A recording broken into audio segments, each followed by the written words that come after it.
আসসালামু আলাইকুম। আমি আল্লাহ সর্বশক্তিমান চ্যানেল থেকে বলছি। আজকে আমি একটি নতুন তদবির নিয়ে হাজির হয়েছি।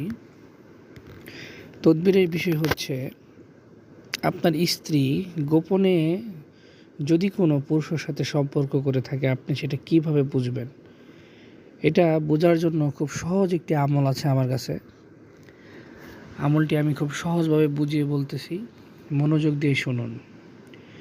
যদি আপনার স্ত্রী গোপনে কারো সাথে সম্পর্ক করে থাকে এবং পরকীয়ায় লিপ্ত থাকে, তার চরিত্রটাকে পরীক্ষা করার জন্য আপনি এক টুকরা সাদা কাগজে সূরা ফাতিহা লিখবেন একবার ও ৭ বার লিখবেন সূরা ইখলাস।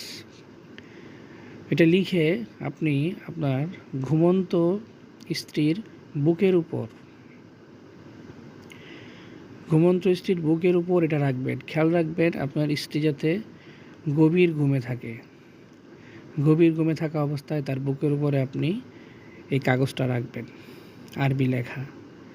যদি আপনার স্ত্রী কারো সাথে গোপনে সম্পর্ক করে থাকে বা কোনো খারাপ কাজে লিপ্ত হয়ে থাকে, তাহলে অবশ্যই উনি ঘুমের মধ্যেই যার সাথে কথা বলে বা যার সাথে সম্পর্ক আছে, উনি তার সাথে ঘুমের মধ্যে কথা বলতে থাকবে তার নাম নিয়ে।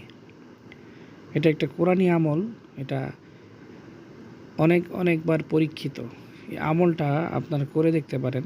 যদি কারো স্ত্রী গোপনে তার স্বামীকে না জানিয়ে পরপুরুষের সাথে অবৈধ সম্পর্ক অথবা পরকীয়ায় লিপ্ত হয়, তাহলে এই আমলটা আপনারা পরীক্ষা করে দেখতে পারেন। ইনশাল্লাহ ফল পাবেন।